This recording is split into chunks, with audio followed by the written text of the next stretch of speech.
تماشوانین هێژا لەسەر ڕەوشە دەسەرکردنا پەرەیین کوڕخالی بەشار ئەسەد رامی معروف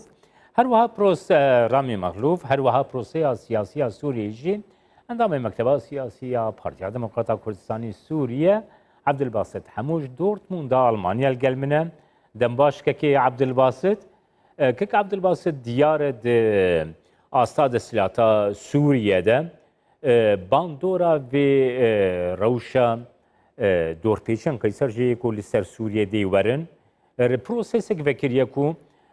di navbeyna desthilatî de alûziyan dest pê kiriye di navbeyna desthilatî û sermayedaran jî ev rewşa ku di navbeyna Beşar Esed û Kurxalî wî de pêk hatiye tu çawa dinixînê destpêkê de em ji wir dest pê bikin. دەستپێکی دەم باش هێوار باش کەکێ جەماش بوو تا و تەماشەوانی هێژا و کوردستان تیڤ کوردستان 24 تیڤ هەلبەت ئەو شەڕێک گونها دابەرە ماڵا ئەسەد و مالا مەخلوفدا شەرەکی گەلەکی گرانە باندۆراوێ سەرانسەری چارەنویسە بەشار ئەسەد دکێ ئەسکارم بێژم دەماگ و وەک عیسابەک دەماگ و سەر دزیە هەر دکن لێ داوی سەر غەنیمێ سەر پارەبەکردنێ دژی هەفدرابن ئیرۆ بڕاستی داوی تێ زنجیرە خەلەکە زنجیرە مانا بەشار ئەسەد و نەماناوی دەست پێ بوو بەربەیەکێژی ڕێل وەریس لە سوکرا بەشار ئەسەد تەنگ بووە و ڕامی مەخلوف تەنگ بووە هەر یەکێ دخوازی خۆ خەلاص بکە و مەودانیا گو دزینە ژی سووریایە چەندێ ساڵە هەر یەکێ خۆ خەلاص بکە و دەرکەوێ بەربەیەکێژی بەشار ئەسەد ژنا خۆت دێ پێش و ڕامی مەخلوف کوڕێ خۆدا پێش و هەر یەکێ شەڕێکی ئەبووریە و شەڕێ داوی بوونە ڕێژیمە بەشار ئەسەد دەستکارم وێ بێژم بە هەموو ئاواژبەرگ و ئیرۆ ئەو بارەی 10 ساڵە بۆ شەڕ و بەردەوامی کرد نەماکارن ئاریکاریە وا کەسە وا مرتەزقا بکن بەربەیەکێژی دخوازە هەر یەکێ خۆ خەلاص بکێ داگۆ سوکراوی نەکەوێ وەریزدا و پارەیە ماییژی هەر یەکێش خۆرە بدزێ و ماڵبەتە خۆ پێ خەلاص بکە کەکەی عەبدولباست نوها گۆتە گۆتێک هەیە وەکی تێ دەستنیشان کردی و پیرەکە بەشار ئەسەد وەکی گۆ دخوازی ji malbata wêna hin kes birê ve biriya Sîriya tel bikin Sîriya tel bikevê destê malbata wê de li Sûriya ev gote got heye li bazarê li derve gelo tu çawa dinirxîne dikarê rastiyekil piştveyekê hebe وەکمە گۆکە کە جەمال ینی ئێرۆ شەڕێ داویە ئەبووریە بەرگۆ تزانی وختێ لەما مرۆل بەشار ئەسەد ڕژیماوی مەزێنێت باکوڕێ سووریای تشتێکی ئابووری نەمادگیە چ بەترۆر چ پامبوو چ تشتێ دیتر یا ڕۆبرۆ ئەو کەسێک بۆ ئاریکاریە دکرد بەشار ئەسەدرا تایبەت ئیران ئەو ژی کەتیە بەربارێکی گراندا و تەماشە دەکێت لە رووسیا لە سیناریۆ هاتێ دژاتیا دە ئاریە و چ ئاری ئیران و چ ئاری رووسە بەربەیەکێکی يعني خيارات بشار اسد سينا يا اما يبي كشتن يا اما خو زاري خو خلاص بكي وجنا خض رياج جنا خورا وبر درباس بكي باواكي وقتشاوا يمن رئيس يمن درباس وقارب حكم بدي كسكي دي زلامكي دي علويه جي براسن غوري شرط ومرجع روسيا وايران وامريكا به يانجي مساله دفي رامي مخلوف بريغو مايجي بديلا وقارب هنا كي بردوام بكي او پرێگو کاربێ بدێوا مرتەزەقی خوا گۆکاربێ شەر بەردەوام بکێ حتا گۆ چارەسەریەک دیش بێدانی بەرگۆ ئەو انتخابات و هەڵبژارتنێ گوهاتن پاشخستن نەش بۆی مەسەری کۆرۆنا بۆ وەکم دیار کرد جارەکە لەسەر ئەکرانەوە ئەوانەش بۆنی فرسەتێک دی ببینێ و بەشار ئەسەد زانێژی حێزێران هاتێ 20 ساڵە 2021 داویە هەڵبژارتنێ سەرۆکاتیە و على اساس سەر ئەساسی بنگا 13 تەموزێ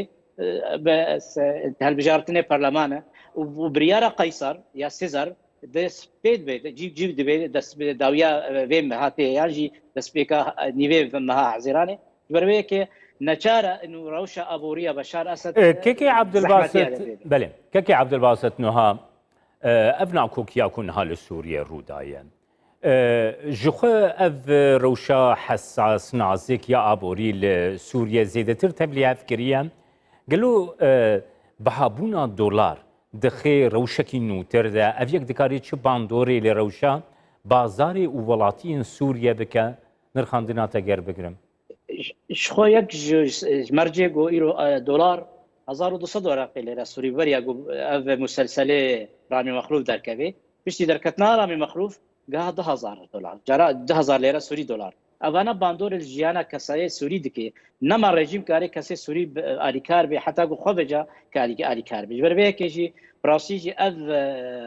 دەرکەتنا ڕامی مەخلوف وێ باندۆرێکە لە ئەبووریا سووری بکە و چارەنویسە سووریایە بداوی تێنێ بەربەیەکێ بەشار ئەسەد دخوازێ عەمرێ خۆ درێژکە سەروان مەودانیە گۆ ئەو ڕامی مەخلوف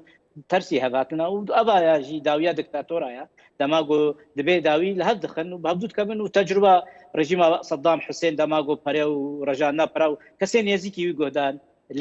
لێ خاین دەرکەتن ئەڤ ئیرۆ داویە دکتاتۆرە داوی تێ هەر کەسێک دژی هەف سەکنێ و ئەو باندۆرار دۆلار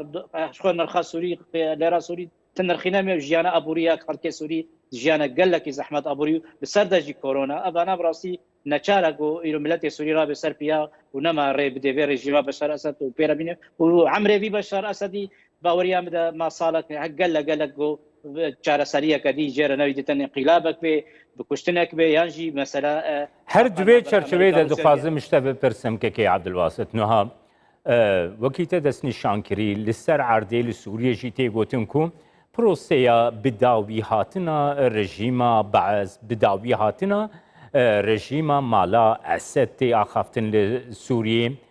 گەلو ئۆپۆسیۆنا سووریێ ئامادەیی vê پرۆسەسەیە رژیمە ئۆپۆسیۆنا سووریێ ji bo peydakirina bijardeyeke demokratîk li Sûriyê dest bi xebatan kiriye plan projeyê wê duê çerçeveyê de hinekekê Ebdilbasit. هەلبەت ینی پرۆژە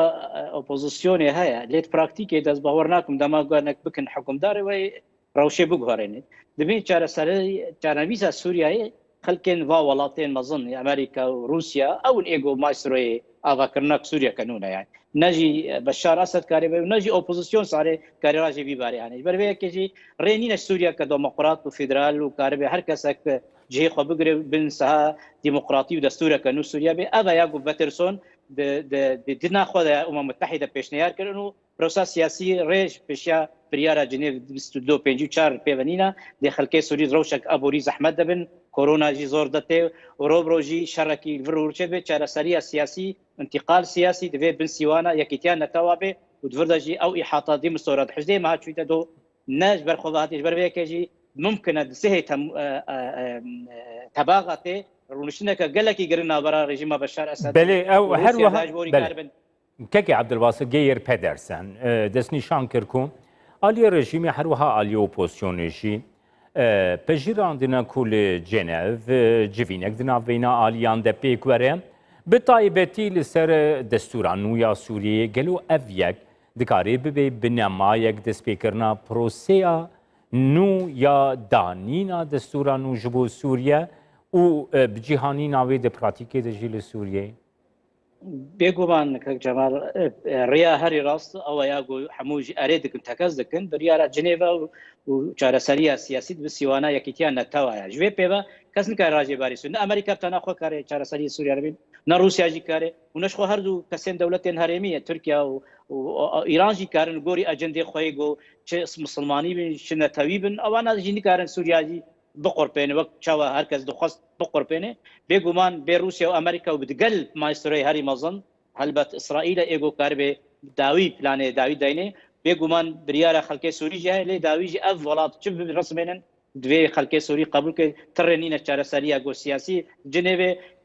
دخوازم وەیەکێ بزانبم کەکی عەبدولباست دخوازم وەیەکێ بزانبم بڕاستی ئەڤ ڕەوشە ئالۆز ئەڤ ڕەوشا گەلێکی هەستیار کو لە سووریە نەها ڕوودای ڕەوشە سیاسی ژخە ڕەوشەکی گەلێکی ئالۆز تەڤلی هەڤ نەباش ڕەوشە ئابووری هین خراپتر دچە گەلو ئەڤ یەک دikarin bibin binemaya destpêkirina çareseriya krîza Sûriyê. باوەریya me de ev yanî sînaryoya dawiya Sûriye xerabûn û wêrankirina Sûriye berbidawî vete. Divê çareseriyeke Sûrî ev welat li hev bikin da Sûriyeke nû ava kun her yekê jî parayî tê debe. Lê vêce ew avakirin dibin sîwana Cinêv debe û komîteya destûrî destûreke nû gokarbe hemû pêk hatê Sûrî. çi Kurd çi Arab çi Siryan çi Asûrî û Elewî û Durzî jî bibêje ber got rejîma Beşar Esed dema dawî de dixwest têla dirûza û der'a bixêda ku nakokît nabera û herdû pêkhateyên Ereb dikin dixwest bo Emrê xwe dirêjke lê pêr neçû serî berveyekê jî divê hemû kes pê garantîkirin mafê wî اجبرگو سوریا کا بے مافی گارانتیا جهه کی نممکنه سوریا کا آرام و کار به پیشواروج به مشانن اجبرگو اسرائیل جی گره کی گرنگ گو سوریا کا گو کار به پیشیا اسرائیل نما دجاتیه بک و تایبجی و حمو کسته د آرام بجی و تایبجی هلبت داخوازیا کرداجی فدرالیا و انجمانا کردیجی هلبت سروی معنا خمایا او چاره سریا باش گو دولتك ننافندي فدرال سوريا كبيره هكرنا مناطق نفوذ وتقسيمك مجزأ به وقوتي هذيك تجي خدا كاربك حتى ده صاله اوجي خيارك ديجي ممكن بله. اوجي هذه لداوي چاره سریا سیاسيه گو حموتك ازدكن چاره سریا سیاسی الجنيف بالسيوانا يكيتانا تو بريارة 22 54 بله سپاس بوتا عبدالباسط همو اندامی مکتب سیاسی پارتی هذا من قطع كرساني بهذا كاسة كوش دورتموند تلقى سپاس